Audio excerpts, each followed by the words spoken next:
سوات کابل دماکه کې یو داسې لاش هم و چې د هغې وارثان د شپې 11 بجو پورې نو راغلي او چې کله د دې لاش وارثان راغل نو یو د 10 کالو ماشوم او یو د 9 کالو ماشوم وه او هغې ماشومې دا خبره وکړه چې زما د پلار دکان خو دیزي نه لرې دی نو زما پلار دلته دماکه کې څنګه شهید شو زما پلار دلته څنګه راورسېدو زما د پلار دکان خو ډېر زیات لرې دی او هغه ماشومې ډېر زیات جړل جي سوات کابل کې چې کومه دماکه شوې وه نو په هغې کې داسې لاشونه هم و چې د هغې غوښې چې کومې وې په شاپورو کې خلکو راټولې کړې وې جي نو زما د ویډیو مقصد صرف اور صرف دا دی چې کم خلک د پښتنو وینه تویوي کم خلک داسې واړه ماشومان مطلب یتیمانان کوي چې د هغې بل څوک وینه دغه یو واحد سهاره پلارې وي او هغه د 9 کالو ماشومه او هغه د 10 کالو ماشوم چې کوم هغې د پلار لاش ته جړله نو الله پاک ته هغه خلکو له هم داسې دک او درد وښیي چې کم خلک په دې دماکو کې انوالو دي چې کم خلک د پښتنو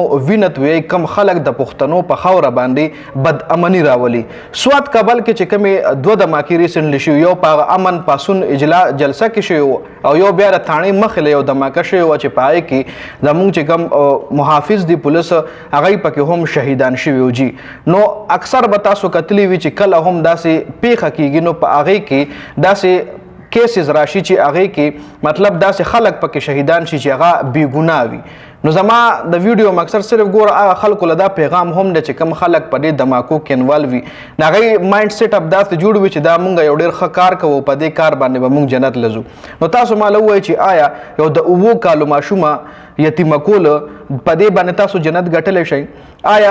د انسانیت داسې تذلیل کول د یو مسلمان داسې تذلیل کول چې د هغه د لاش غوښې یا هغه چې کوم د جسم غوښې وي په شاپورو کې راټولېدو د ستا په وجه باندې نو آیا ته به جنت ته لاړ شي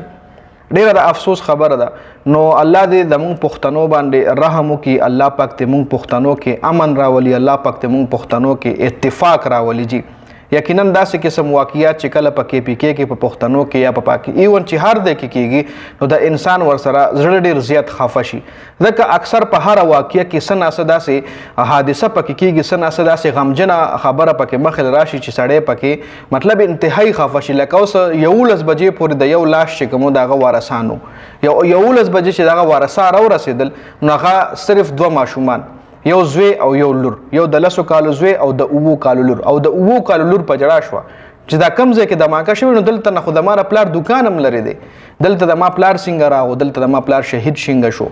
نو یقینا ډېر غمجن واقعیات کېږي نو د ما د ویډیو مقصد الله پاک ته هغه شهیدانو ته الله مقام ورکړي په جنت کې او د هغې ورثه له دې د هغې چې کوم کور والی دي نو الله پاک ته هغې له صبر جمیل ورکړي او الله پاک ته موږ پښتانه د داسې قسم واقعیات نه مزید لرې وساتي دا یو شاړ غوندې واقعه وه مخکې ملګرو سره ضرور شریکه کوي